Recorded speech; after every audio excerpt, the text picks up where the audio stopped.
கடுமையான நெருக்கடியில் தான் இந்த பேரணியை நடத்திட்டு இருக்கோம். ஒரு நிதி நெருக்கடியும் இருக்கும், அதையும் நீங்கள் உணர்ந்திருப்பீங்க. தோழர்கள் உண்டியல் குலுக்கி வருவாங்க. உங்களால் இயன்ற உதவிகளை அந்த தோழர்களுக்கு அழைத்து உதவிட்டீங்கன்னா அடுத்தடுத்த இந்த போராட்டத்தை அந்த நிதி நெருக்கடி காரணமாக தோய்வில்லாமல் நடத்த முடியும்.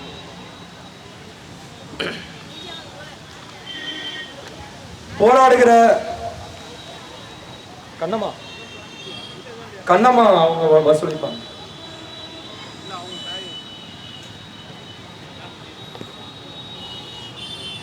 கிட்டத்தட்ட 4 மாசமா இந்த போராட்டம் நடந்துட்டு இருக்கு. அதோடைய முக்கியமான கட்டமா 17ஆம் தேதியிலிருந்து காலவரையற்ற உண்ணாநிலை போராட்டத்தை ஜெனோவா, பாரதி, கீதா, வசந்தி நடத்திட்டு இருக்காங்க. இவங்க போராட்டத்துக்கு இவங்க உயிரை காப்பாற்றணும்னு இந்த பேரணி நடந்திருக்கு. இந்த பேரணிக்கு வருகை தந்திருக்கிற விடுதலை சிறுத்தை கட்சியின் வழக்கறிஞர் மாநில செயலாளர் தோழர் பார்வேந்தன் அவர்களை மேடைக்கு அழைக்கிறேன்.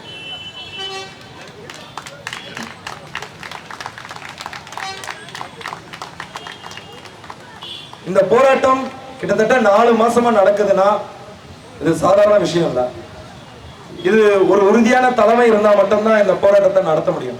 அப்படி ஒரு உறுதியான தலைமையா எந்த ஒரு சமரசமும் இல்லாமல் இந்த போராட்டத்தை பல்வேறு நெருக்கடிகளோடு, எல்லா விதமான நெருக்கடிகள் எல்லா திசையில இருந்து வந்தாலும் உறுதியா நான் இந்த தூய்மை பணியாளர்களோடு தான் நிற்பேன், இந்த சங்கத்தோடு தான் இருப்பேன்னு இந்த சங்கத்தை வழிநடத்தி வரக்கூடிய வழக்கறிஞர் அண்ணன் கு. பாரதி அவர்களை மேடைக்கு அழைக்கிறேன்.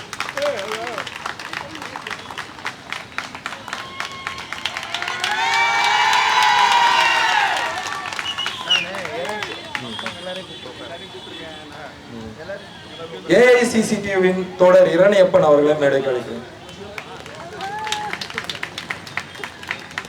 சிபிஐயின் மாநில குழு உறுப்பினர் தோழர் கருணாநிதி அவர்களை மேடைக்கு அழைக்கிறேன். வெல்ஃபேர் பார்ட்டி கட்சியின் தோழர் முகமது கவுஸ் அவர்களை மேடைக்கு அழைக்கிறேன். அம்பேத்கர் பொதுவுடைமை முன்னணியின் எழுத்தாளர் தோழர் சாலமன் அவர்களை மேடைக்கு அழைக்கிறேன். சாதி ஒழிப்பு முன்னணியின் தோழர் ரமணி அவர்களை மேடைக்கு அழைக்கிறேன்.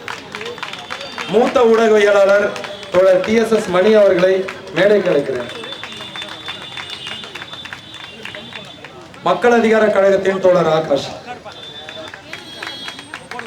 மண்டலம் 5ஐ சேர்ந்த தோழர் ஜோதி, மண்டலம் 6ஐ சேர்ந்த தோழர் பூங்குடி அவர்கள் மேடைக்கு வரும்.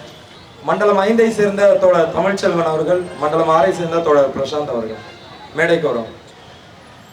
அனைத்து தோழர்களுக்கும் மாலை வணக்கம்.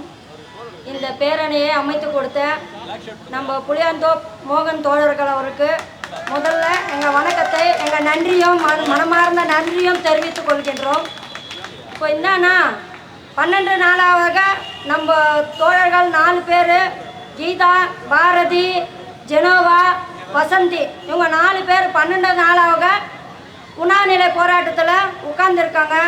அவங்க உடல்நிலை ரொம்ப மோசமாக இருக்குது. ஏன்னா நாங்கள் அங்கே இருந்து கவனிக்கிறதுனால இதை சொல்கிறோம். நேற்று தான் அவங்களுக்கு முடியாமல் பட்சத்தில் ட்ரிப்ஸை ஏற்றணும். 2000 குடும்பத்துக்காக இன்னும் ஆனாலும் நாங்கள் உட்காருவோன்ற உறுதியோடு இந்த 12 நாள் அவங்க காலத்தை உட்காந்துருக்கல. ஆனால் அவங்க உறுதியாக உட்காந்துருக்காங்க. ஆனால் அவங்கள பார்த்தா நம்மளால் முடியல.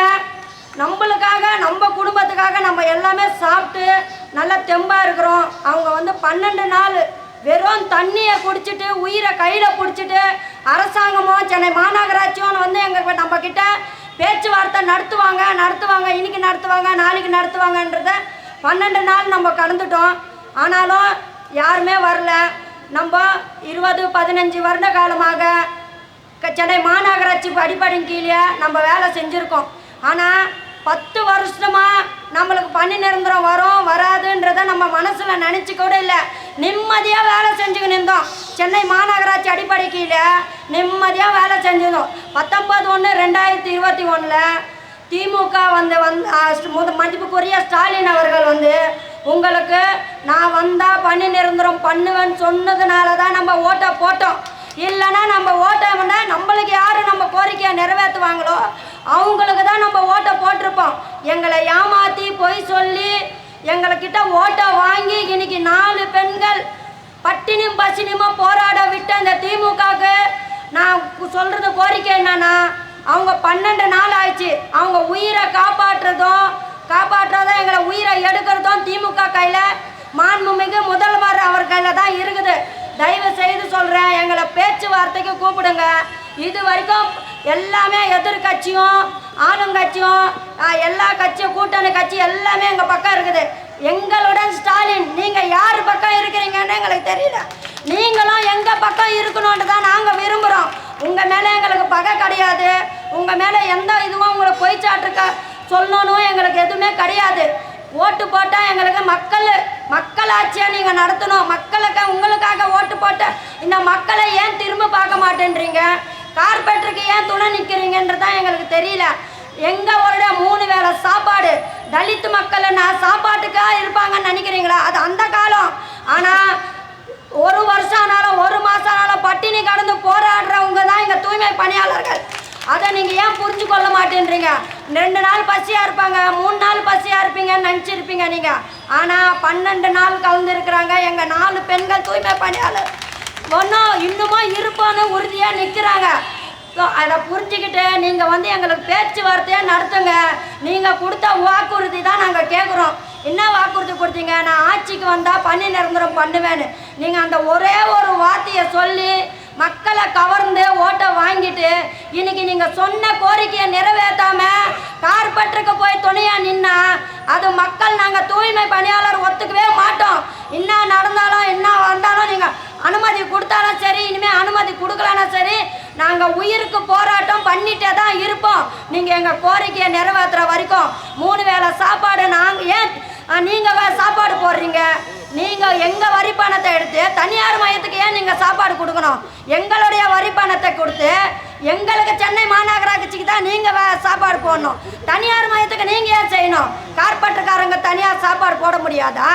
அவங்களால செய்ய முடியாதா? தனியார் மையத்துக்கு நீங்கள் துணை போகிறது எங்களுக்கு விருப்பம் இல்லை. ஏன் தனியாருக்கு போகிறீங்கன்னு எனக்கு புரியவே இல்லை. ஓட்டு போட்டது நாங்களா? தனியார் மையமா? ராம்கிக்காரன் ஓட்டு போட்டோன்னா நாங்கள் ஓட்டு போட்டோமா? திருப்பி 2026 வருது. இதே தூய்மை பணியாளர்கள் தான் உங்களுக்கு ஓட்டை போடணும். அதை மனசில் நினச்சிக்கிட்டு எங்கள் கோரிக்கையை நீங்கள் நிறைவேற்றணும். எங்கள் கூட நீங்கள் பேச்சுவார்த்தைக்கு வரணும். வாய்ப்பு கொடுத்தவங்களுக்கு நன்றி.